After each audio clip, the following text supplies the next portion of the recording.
Welcome. This is Dr. John DeMartini. This is one of the most amazing and inspiring shows that you can listen into. If you want to be on the edge of your seats, if you want to open up your heart, if you want to expand your mind, and you want to meet incredible people, stay tuned because you're just about to experience a transformative radio show that will change your life. And you're listening to the Dr. Pat Show that's coming up right next.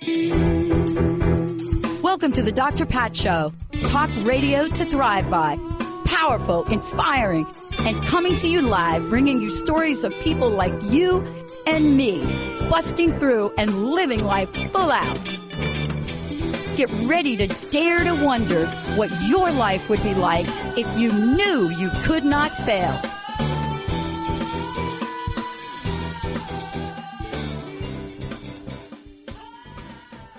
Welcome. And I'm Richard Lawrence. I'm standing in at the moment for Dr. Pat, who's on her way. And also welcome to Transformation Talk Radio and wherever you're listening or viewing this. And I'd like to just get started with the theme of discovering true fulfillment, because I think this is something probably we all want, don't we? And something we all need. So there are things in our life that may not be absolutely perfect. There might be some missing things. One thing that I really talk about a lot is soul repression, because, you know, people talk about mental repression, sexual repression, emotional repression, and those are factors in many people's lives, and they have to be dealt with, and they can be dealt with. But something very few people talk about is soul repression. And I actually think that can be even more debilitating. That missing link. You know, some people who turn to spirituality, and by spirituality, by the way, I don't mean any particular religion. I don't necessarily mean your religion of birth. It may be, and it may well not be. You may not consider yourself religious at all, and you're leading a very spiritual life. So that's point one. But sometimes people, you know, they're not all troubled people. They're not necessarily coming to this through depression, or that can be a route. Some people come through difficulties in their life crises. But some people have got what most people would regard as a very happy, very successful, contented life, and there's something missing.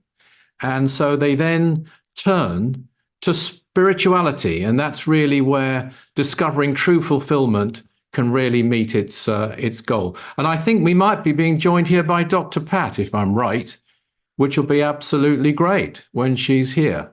But in the meantime, I shall just, here she is. I think I can see her. And in the meantime, I'll carry on. So soul repression is something that people do suffer from, and it's a matter of finding your key. And that's really what I was going to talk about. And hello, Dr. Pat. Hey, good morning. Welcome to your show. Thank you. I've been just filling in for you just for a moment there. But it's lovely to see you. I'm glad you're filling in. In the world we live in today, we are so filled with, what should we call it, Richard, for a minute? How do you discover true fulfillment if you're completely bombarded by distraction, annoyances, fear? How do we enter the world we're living in today? And how powerful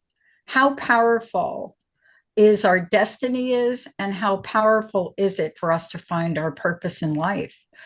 Because it's fascinating to meet people that have. And then it's also fascinating to meet people that can't wait to find it. And then it's fascinating to find people that says, what's my purpose? What's your experience with this? And how is it we are on this never-ending search for fulfillment? Well, I think one of the things, Pat, should I call you Pat or Dr. Pat? Whichever. I answer to many things. Dr. Pat, let's stay with that. Now, one of the things I think is conditioning. I think people, and it depends on your culture, your background, where you grow up, how you grew up, but we are conditioned from childhood to certain things. We're told the things that are going to make us happy. We're told what we need to have. It might be a partner, a relationship. It might be children. It might be money. It might be a certain type of religion. It might be a decent home. These are things we're told. Without those things, whatever they are, you're not going to be a happy person. You're not going to be a fulfilled person. And we can fall into the trap of believing it. And we might even, as I was just saying, actually, sort of reach the point where we have all those things, but there's something missing. It's not hitting the spot. There's something lacking. So I think that's one of the first things we have to do, is sort of break down the conditioning. And because everyone's different, what will fulfill some people, that might be quite enough for some people, but there are others who are searching for more and, searching for truth. I know I was. I mean, I had a great upbringing. I had wonderful parents. I know a lot of people have very difficult and troubled journeys to reach spirituality. So it can vary a lot.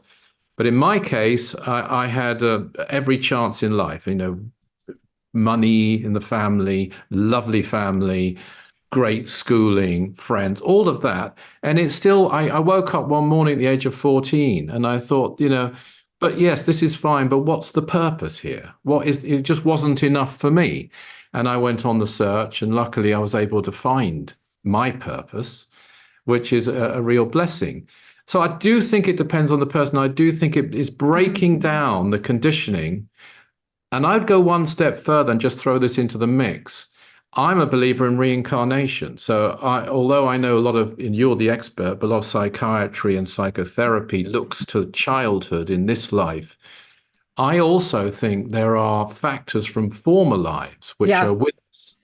And, sometimes people, they're born into a situation, they think, this isn't me. I don't belong here. This is not, I'm not of this sex. I'm not of whatever. And it's often to do with past lives.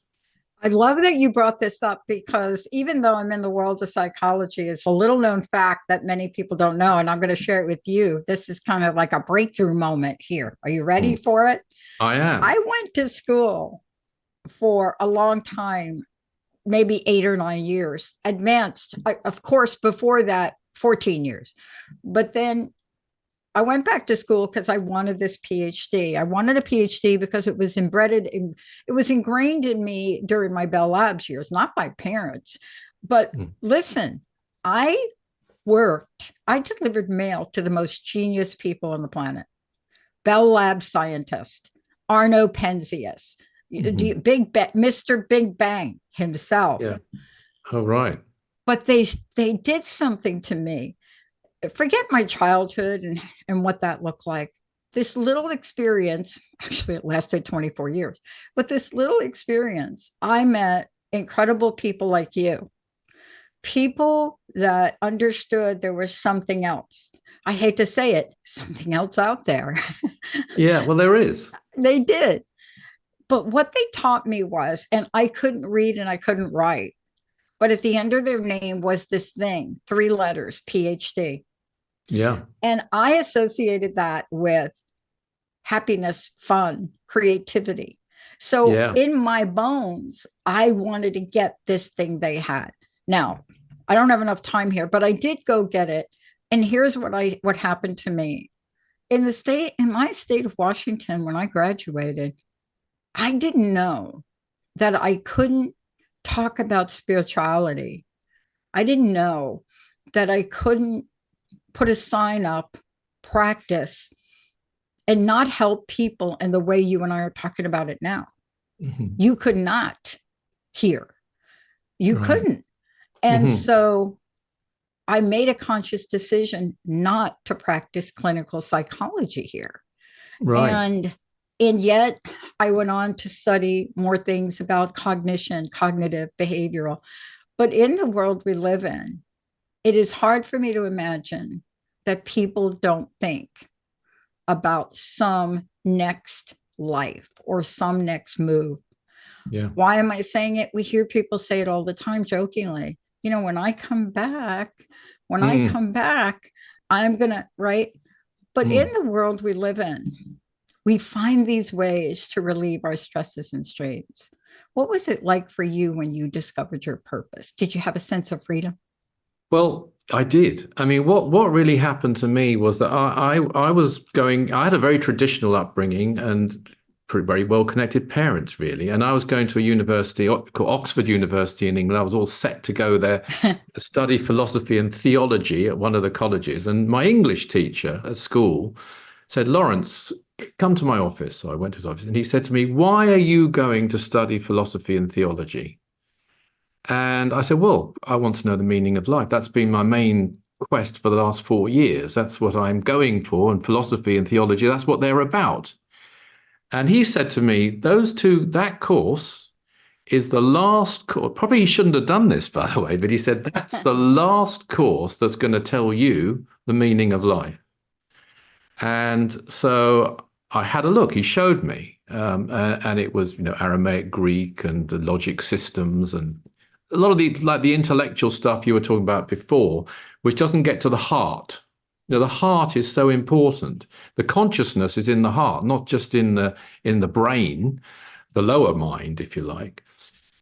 So he was right, and so I went to a university called Hull, which was the only university at that time that did the. My father said, "Well, just do what you like doing," which seems to be music and drama. That's what you do all the time. So this was the only university which did it. So I ended up there, and there they had an organization in the Students' Union called the Aetherius Society, and I joined. I actually discovered through that.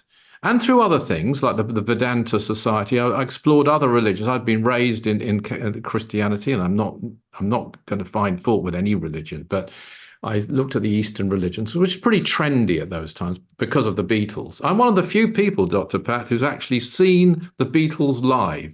You won't meet many people who've seen all 4 Beatles playing live, but I was 10 then. But that's a different story. It was real, and I discovered things that made absolute perfect sense to me, and so much so I thought, well, when I go home, tell my parents, tell my friends, they're all going to get this. This is kind of obvious. But they didn't. They didn't stop me doing it, but they didn't know it wasn't for them. So I realized then, not everyone is on the same path. No. And now I'm running the Aetherius Society in Europe, and have done for decades actually, and got to know the founder very, very well, Dr. King. And what was great about that was Dr. George King. Dr. George King was amazing. He was a master of yoga and a medium, but he was the real thing. So when you're close to someone, and we actually became very close friends as well, which was great because I was really more of a disciple, you might say. But we broke that barrier, and although he was way ahead of me, we were very close friends and wrote books together at the end. He was everything he claimed to be and more. So that's great because that isn't always the case. Some people join organizations and they find the guru is flawed, and it's very disillusioning for a lot of people. Yeah. But it was absolutely, and it does work. I'm not going to say it's, you're in a constant state of permanent fulfillment, by the way, or permanent peace or permanent happiness. There's always tests, and there's always periods of time where things change. But in the end, I think one of the things I find with spiritual peace or spiritual fulfillment is it's lasting, whereas material things, they can be, I like a good meal, and I like, entertainment, and just like, football even over here, soccer as you call it, whatever. But those things are great, but they're not lasting. They come and they go, and you can't draw on them. But if you reach a certain level of attainment, in my case, I developed my psychic powers, which anyone can do, nothing special about it. Anyone can do it. You can draw on it always. It's there. It doesn't go. It doesn't dissipate. You can return to it, and it's still there. And I love that we're talking about this, and thank you for mentioning Dr. King. But one of the things I love is the way you just described your journey and what you went through and the decisions you made and how you got there. And the fact that we're talking about an organization that enables people to open up and really openly speak and hear and talk and be part of and be around people to feel what they feel inside, but on the outside. Because so often when we feel things on the inside, especially when we're talking about spirituality or spiritual experiences, you ever try to tell somebody what your spiritual experience was about? You ever try to tell somebody that's not close to you? I mean, there's nothing more discounting or dismissing than having an experience and wanting to share it And out of that experience, there's just another side of the world. And I'm so glad I come from a Christian Catholic background myself. And I do not talk negatively about that. For very reasons. Now, I will comment. I will be a little Sinead O'Connor like sometimes when it comes to the people running those institutions. And then some of the yogis as well, some of the gurus as well. It doesn't matter. You see, we have to be able to get beyond the people. Yeah. To get to the heart. 100%. Yeah. 100%. Yeah. Yeah. And what we're talking about today is we must learn and discover true fulfillment. Why am I saying that? I'm saying it like time's up, right? Let me give you a sense, Richard, of where I am when I say time's up. Yeah. I have this show this morning. I'm getting ready to come on, and it doesn't matter how high tech I am or the technology world we live in. It doesn't matter. We now have something new in the world called AI. Yeah. And even if you don't want to log on over here or do this over here, AI is going to tell you do. Okay. And when it's early in the morning, you hit a button and you find yourself spinning in the wrong place. It's such a great metaphor for life. It is actually. It's such a great metaphor. And so much of my life and so much of the people in the world, they're spinning and they want to land. They want to land at their true nature, true fulfillment. They want to land at a place of peace. They don't want to keep spinning. And yet, if you take the work of Hawkins, Power versus Force, and you look at, what he said about the scale of emotions, many people are so longing to be something other than depressed, lost, floundering. And I think that's what we're talking about. Sorry to interrupt you. I heard there's a mental health pandemic going on. I was told yesterday. Yes, that is what the news says and the statistics say. Yeah. And, I come back, I mean, you, as I say, you're the expert, but I come back to Carl Jung. He was trying, and I know he's one of your kind of mentors or someone that you look to a degree. He's somebody that showed me a side of the world that I didn't know existed. Yeah. Or a side of teachings. There's a man, and I've got the red book. I'm one of the few people who's got the red book. Enormous book. Lucky dog, you. Yeah, but I mean, there's a man, though, who claimed, among other things, to be a medium for Lao Tse. It's quite something to be. I mean, I love Lao Tse anyway, the Tao Te Ching, and he starts it with the word that can be, the way that can be found cannot be spoken, I think is what he says. And then he proceeds to speak it. Yes, he does. It's a paradox right there, right from the beginning. But absolutely brilliant. But the other thing he did, I came across this quite recently, and you probably know, he spoke a lot about chakras and the aura, and he got dismissed. I heard that after the Red Book, he was people dismissed him as having had a nervous breakdown. It all gets written off, and you can't talk about that. We don't mind you talking about some things, but you can't talk about this, that, and the other. And that's what goes on, and that's what still goes on. But there are some people who want to get to the truth. And another thing I think, which I've found in the spiritual movement, is that people can dispense with their logic too much. They think, now I'm following my feelings. Now what's coming to me, and they stop analyzing. You do need both. I mean, the feelings can take, if you're really on with your intuition, it's never wrong. If you're really on, you can get it wrong. But itself, it's always right. It's the highest of the psychic powers, you might say. But at the same time, though, you often need to analyze it. You need to apply your logic to it. And a lot of people stop doing that when they get into spiritual things. And then they can get into a real mess if they're not careful, because the psychic powers, you've got to know the difference between an accurate impression that you're really getting and a fantasy, a bit of imagination.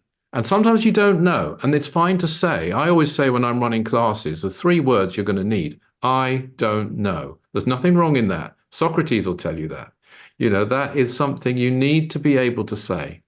Yeah, I love that expression. I don't know where I picked it up at what age in my life, but I realized that there was so much I didn't know. Yeah. And I think I heard somebody say something like, I don't know what I don't know. And Mm. that became a motto for me. I Yeah. don't know what I don't know. Even Yeah. in the formation of the network and the show, I Yeah. entered this with beginner's mind. I didn't know anything about this, but I Hmm. had somewhere in my heart what was being called to be created, Hmm. not only just from a societal perspective or creating a better world, but from a technological perspective. All of those years at Bell Labs, everything I picked up helped craft the backbones of our technology. And yet I didn't know that it would be so important. But I want to ask you this question. Even people, I want to go back to your comment, two of them.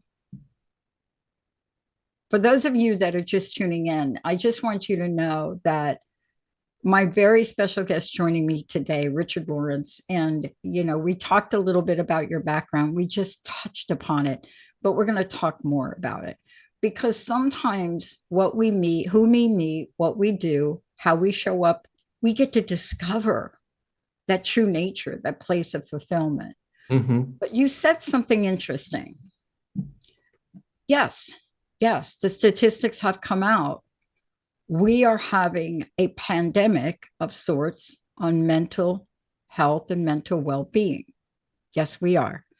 According to the statistics, according to the research, according to the people that put blood, sweat, and tears in trying to get us good data, right? Good information. Hmm.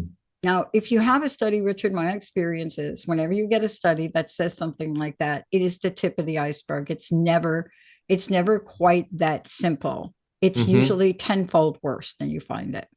Right. We went through 2007, 8, 9, popped out 2010. Everybody thought everybody's happy, the worst economic downturn. Nobody paid attention to the emotional and spiritual states of people. Hmm. But more people found, how should I say it? God, or whatever you believe in, Hmm. the universe after that economic downturn, then recorded in history, right? Right. But here we are with that. I want to get back to Jung and I want to put these two things together. Bill Wilson, the founder of Alcoholics Anonymous, Oh, yeah. took him 1939, over 30 years to write Carl Jung a letter Hmm. and thank Carl Jung. And what was he think? See, these are two guys that were hiding their Yes, they had to, their didn't they? awakening. The Yeah. both of them hiding their Yeah. awakening. But Yeah. Bill had an epiphany Right. and wrote to Carl and said, "Thank you so much. If it wasn't for you," because Carl Jung was the one that gave AA the entire spiritual awakening notion. He said, Mm. "There's nothing I can do with the alcoholic that I'm working with. Hmm. They must have a spiritual way." I mean, this was Yeah. Carl. This is how he got in trouble, Yeah. right? That's fascinating. That It really is. is. Can I just, I know you've got Yes. another point, but I just want to Yeah. throw in a Jump point in. there. Yeah. Because I think that the missing thing, and I touched upon this earlier on, is soul repression, the Oh, soul unconscious. People talk about the other ones and suppressing your sexual instincts or whatever it might be, or your emotional feelings or what have you. They miss out on that. And it's a big force. It's a massive thing. We are all souls.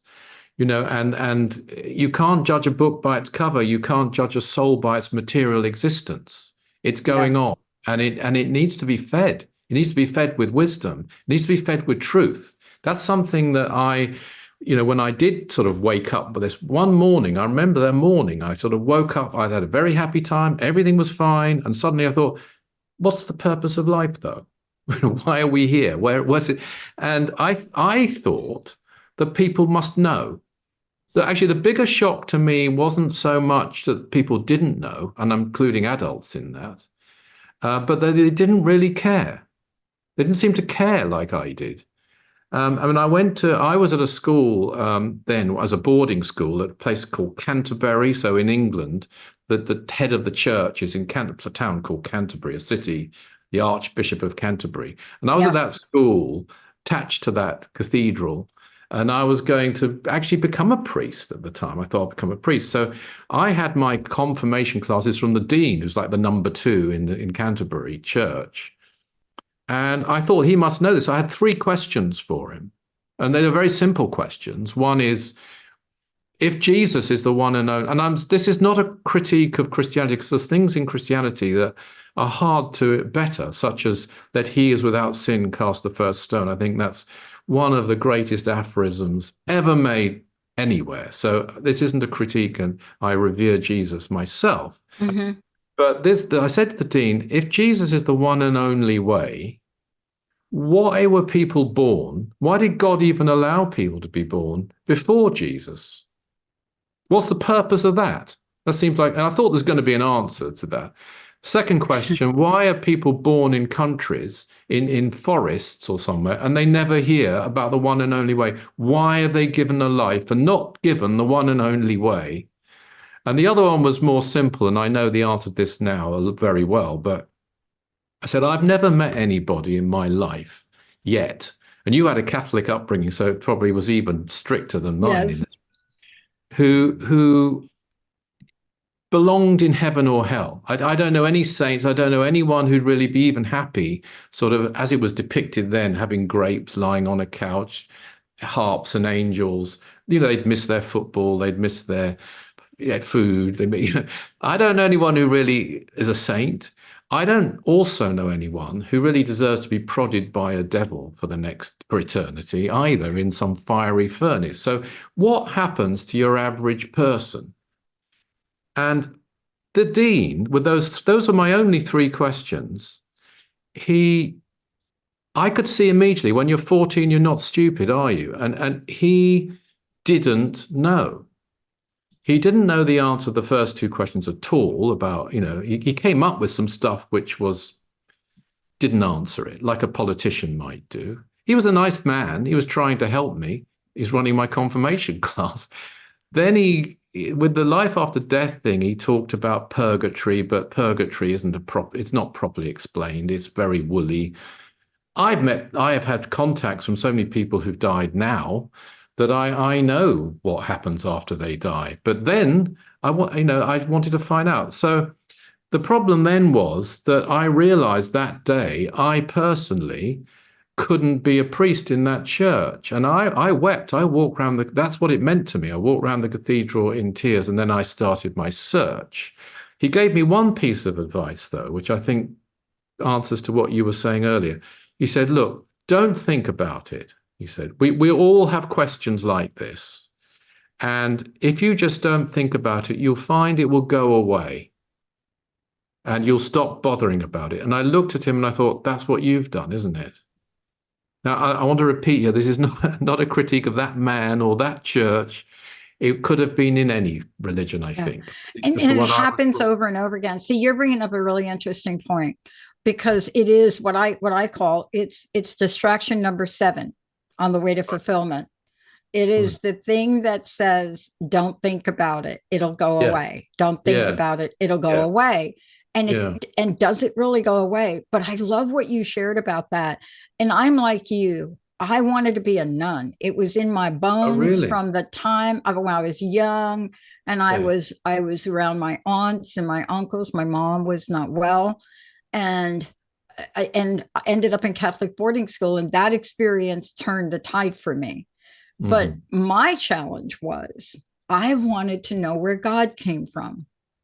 Right. You see, you cannot ask those questions. Yeah. But I didn't understand it. I mean, where did God come from? Exactly. I understand where everybody else came from. We got the whole stories, we're reading them. Yeah. But God, and that is, or was at the time, the numero uno, absolutely forbidden question to ever ask. Now, when we come back, I want to talk to you about this, because when we are given the forbidden question, meaning don't ask it, it's worse than the don't ask, don't tell that we imposed in the military, but it's the same idea, What Mm. happens to you? Can you shut it off? Can you Mhm. still follow the path of true discovery and true fulfillment if you cut off parts of yourself? We're going to talk about this. But before we do, Richard, how do people find out about you? My website's richardlawrence.co.uk. And we also do our spiritual freedom show on Yeah. Transformation Talk Radio. And we do it some other platforms as well. But just go to my website. We'll be very glad to see you there. And when we come back, we're going to talk about spiritual freedom. We're going to talk about spiritual freedom as a pathway to true discovery. Why? In the letter that Carl Jung wrote to Bill Wilson,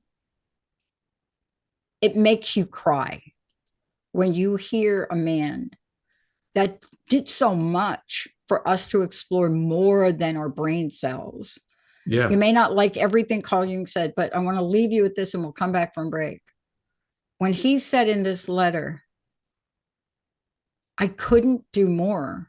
I wish I could have talked more about spirituality. Oh, I yeah. wish I could have said You more. could feel the pain that he had from that. And Painful. can I throw one thought out also? Yes.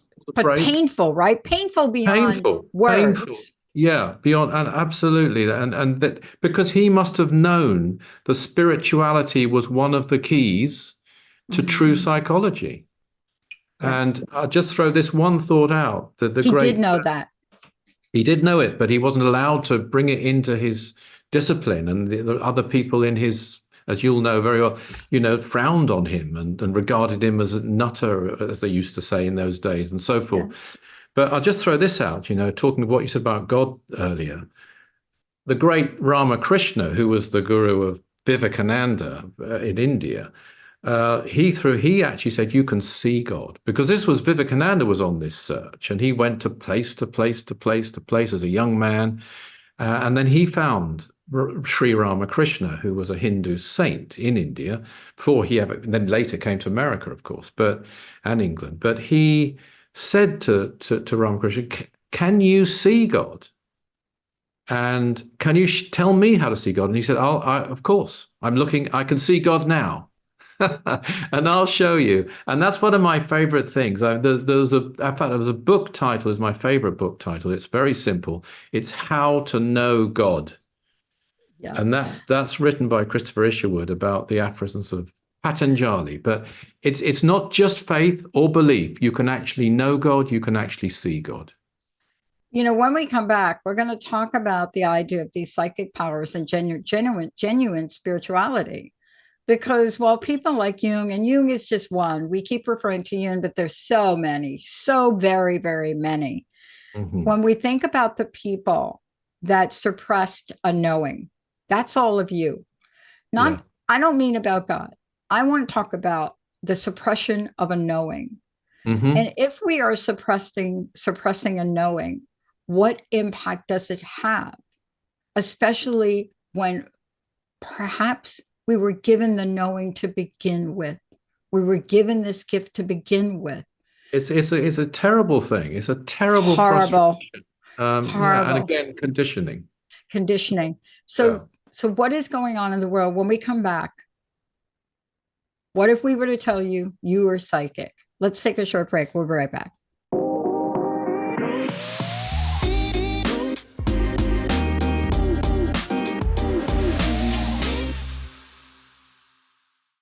Everybody, welcome back. Richard is joining me here today. And I want to just tell you a little bit about Richard Lawrence. First of all, if there's a show that you absolutely need to plug into, it's his show. But more than that, follow his work, follow his message, follow the insight, and also follow the questions, because this is what we're doing today. This show is so fascinatingly about questions. And I don't know, we're giving y'all all the answers you may want, but that's part of fulfillment. Richard, can you tell people again, how do we find out more about you? How do they watch your show? Because it is about the exploration of questions. You and I both got in trouble for asking questions. And look at us today. We can't stop. We can't stop. And in the meantime, we've had one or two answers as well, I think. Yeah, along And the I would way. say the way we get those is through experience and inner experience, not just in outer in the world. And that's the beauty of it.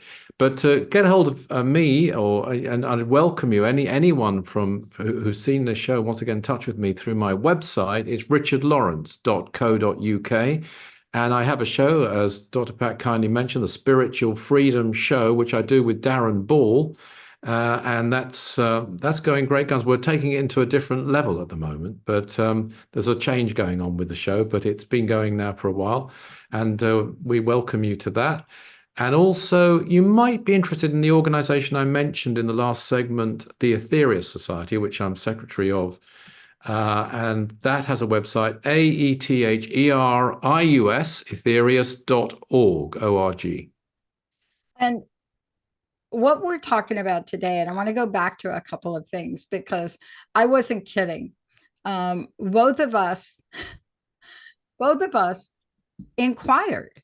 Both of us asked what. Now, the reason I got kicked out of Catholic boarding school at age 6 went even beyond that. I mean, asking the God question was one thing, but that is not what got me kicked out. What got me kicked out was looking at, this is really, no child at 6 should be in a Catholic boarding school. I don't think any child at 6 should be in any boarding school, but we can do a whole nother show on that. Yeah. But I knew why I was there. My mom was very, very sick, an addict, alcoholic, and she wasn't going to make it. Ninth station of the cross, Jesus falls down for the 3rd time, right? And if you ever go into a church that has the stations of the cross around them, the 9th station of the cross is the most piercing. Now, we happened to, on the weekend, be sitting there because they couldn't pick me up. I was left that weekend with the nuns.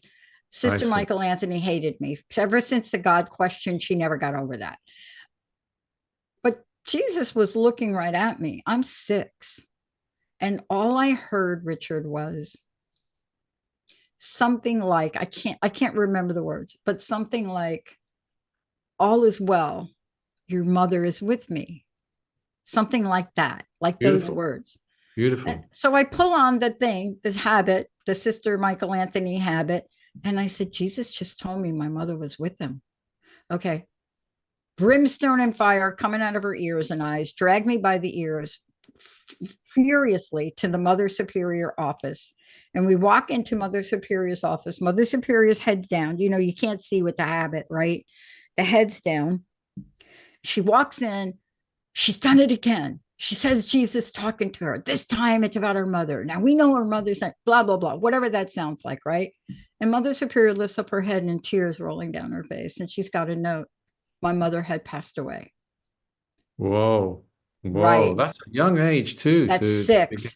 Yeah. Now, what happens when you're in an institution? And this is for all of you now. Richard and I, we're talking about becoming. We're talking about fulfillment. We're talking about your true nature.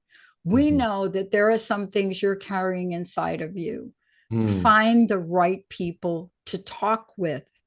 You're really not alone in this area. Find the right people to talk with. Now at 6, I didn't know the difference. All I know is Jesus told me. So what do you do with the 6-year-old that got information before you did about an event that she couldn't have known about?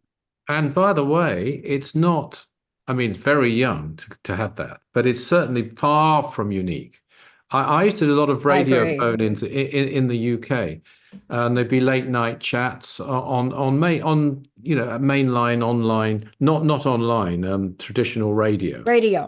Yeah, and I would get what I would talk about, and why they invited me on was because a lot of people out there who would not describe themselves as in any way psychic at all are having psychic experiences. They're having things happen to them. They don't know that their father has died. They're lying in bed and then he comes and sits at the end of their bed. Yeah. They don't live in the same house as him. And they see him for a moment and he's sort of puts his hand upon their hand or something, and then he goes. And the next morning they wake up and hear that he died yesterday. this is happening to a lot of people. Now, I do think this, and I'm certainly not saying this happened to you in your case, but if one is brought up in a particular tradition, especially as a child, but whoever, for example, let's take the Mother Mary. There are many people who will see the Mother Mary, perhaps even get a message from Mother Mary, and it may not actually be Mother Mary. This happened to me, by the way. I have made, if it is a mistake, I have made that mistake myself many, many decades ago. What does that feel like, though?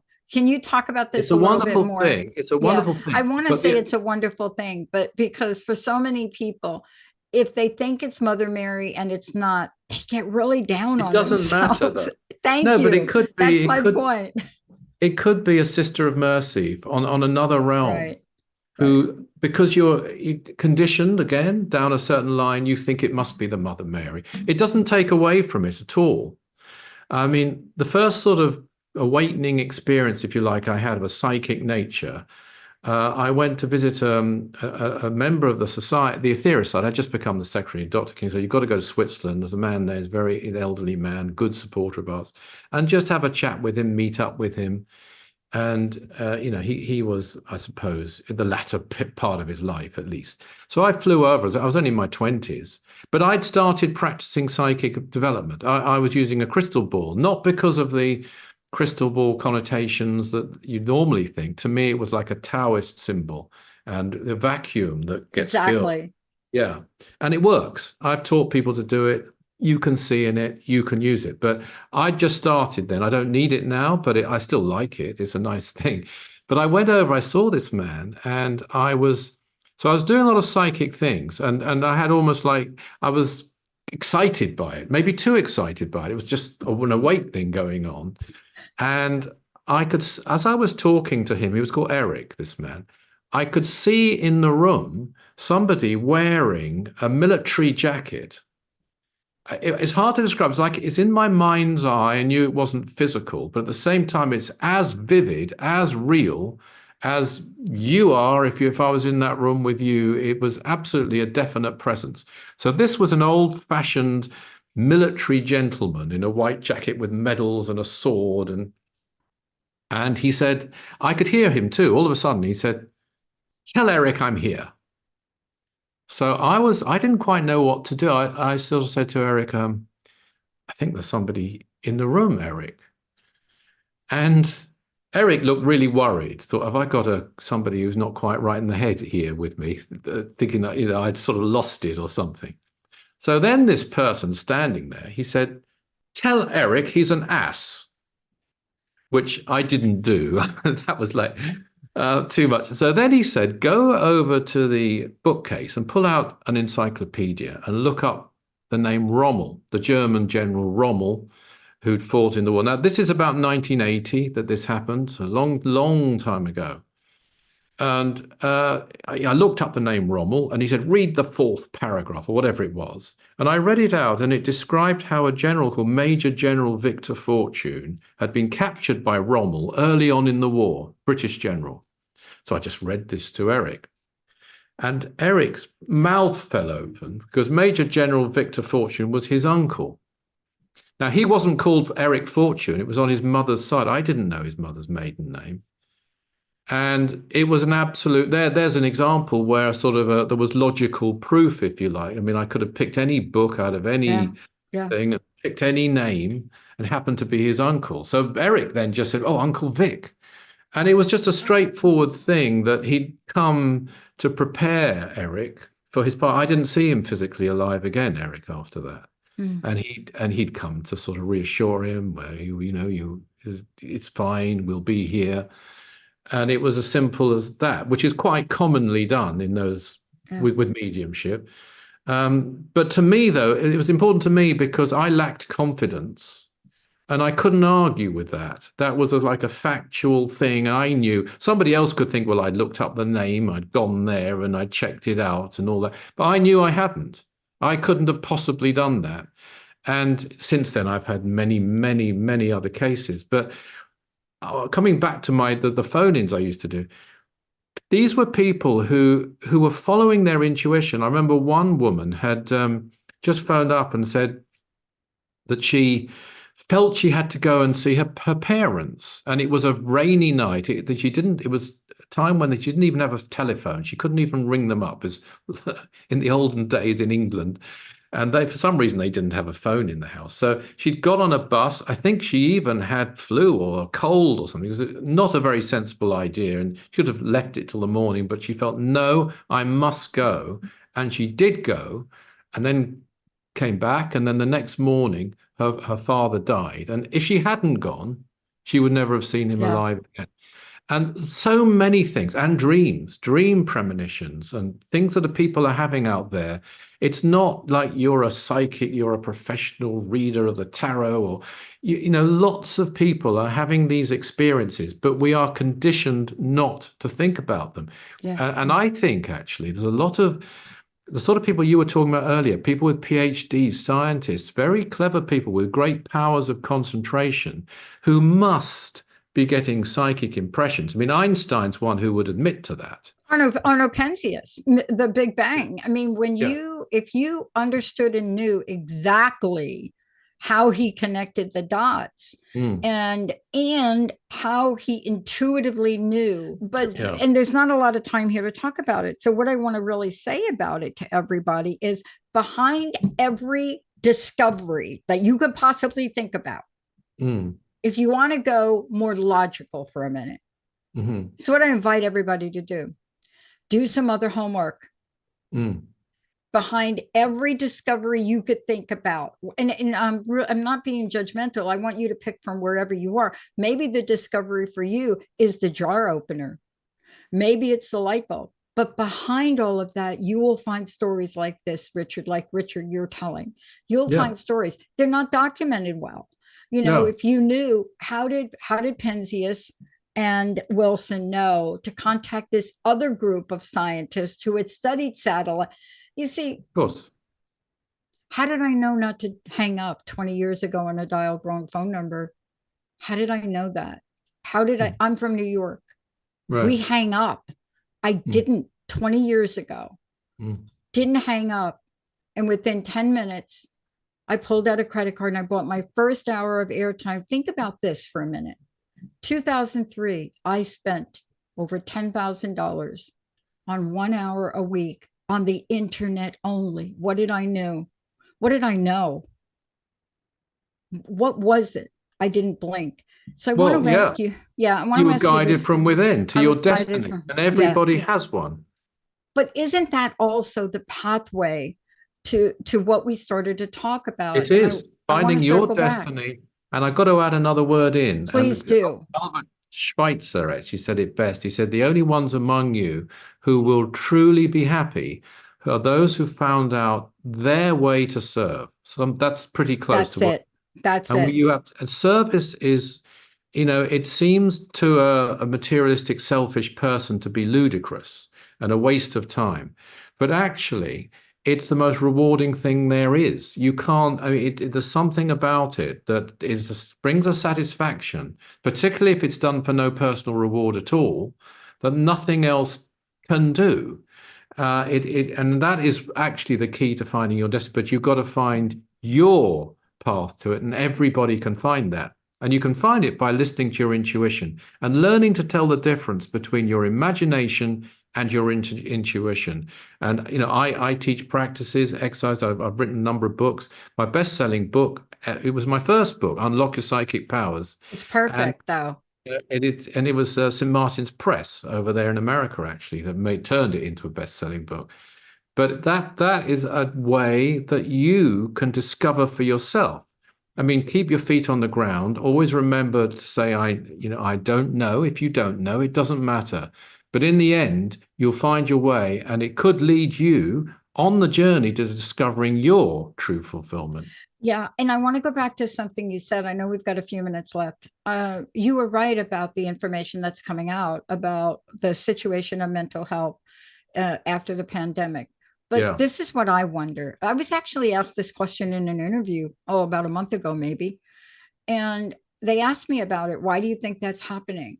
And I said, well, I'm going to give you my spiritual esoteric answer. I said, Since the 2009 crash, there hasn't been another incident that has cut off the lifeline of somebody's purpose, meaning, future, dreaming, creativity than this pandemic. Mm-hmm. And people are in what I call a spiritual black hole right now. Mm-hmm. You know, what are they holding on to? Are we afraid to come back out to launch our dream? The other part of this is people lost things. They lost their sense of purpose. So many small business people. I called my senator the other day and I said, you know, everything out of everything you're doing, out of what you're working on, did you ever think to give small businesses relief and have them not pay back their EIDL loans? But you see, there's hope. Tell us how we get out. In the last word, Lawrence, last word in the show, help people understand. Well, you can go within. All the answers are within you. And that's, let's face it, Lord Buddha probably, that was his whole ethos, really, to help people to realize that you can't judge by the, you know, you could look at a person and you could think, God, that person's life isn't very good. They spend all their time working. They haven't got a lot of money. And yet that person is really content. And you can have a multimillionaire with everything, you know, jet, a boat, you name it. And they're not happy. We hear it, it's not every time, but we hear it very, very often.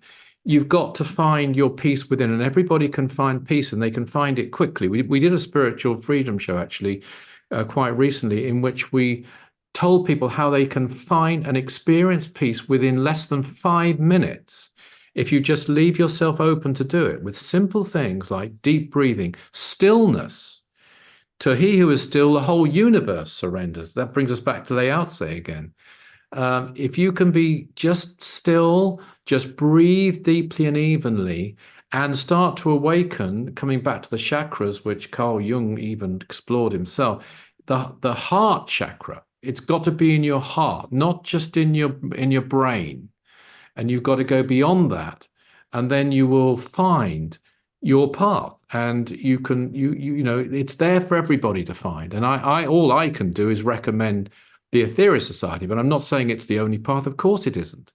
There are many ways, but for me, there's nothing greater, you know, and I can only say it leads to fulfillment because I've experienced it. Even since I last saw you, I've had experiences that, you know, absolutely proved it to me. I think what you're talking about with the society is it quickens the journey. That's my version of it. And I think you're right. What I mean by quickens the journey, you know, you could take the slow road home or you could take the shortcut.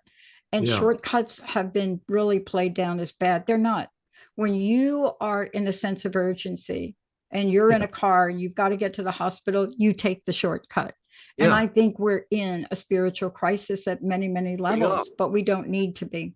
And why waste time? And I'll just finish with this. Why waste time? We can make a difference in the world as well. We can do something about the world. And people think they can't. People feel helplessness, which is the most debilitating condition of all and most stressful one. But you can do something. Everyone can send energy out for the better of all, and it makes a difference. Thank you so much for that. If I had $1 for everybody told me that, you know, our tagline and making a difference one listener at a time was a joke. If I had $1 for every time somebody has said that to me over a 20-year period, you and I wouldn't be here. We'd be in my vacation home in Hawaii. Richard, how do we find out more about you? Please tell people how they can learn about the society, about your show, and all the above. Thank you. So richardlawrence.co.uk. Do come and visit us, and all my books are available on Amazon as well, of course. And also, actually, we have a biography. I mentioned Dr. King earlier.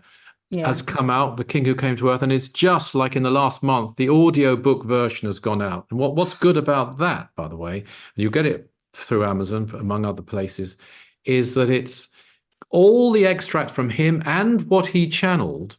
You get the original source material. And you can hear it. You don't, you know, not me narrating it. You'll hear it as it was delivered.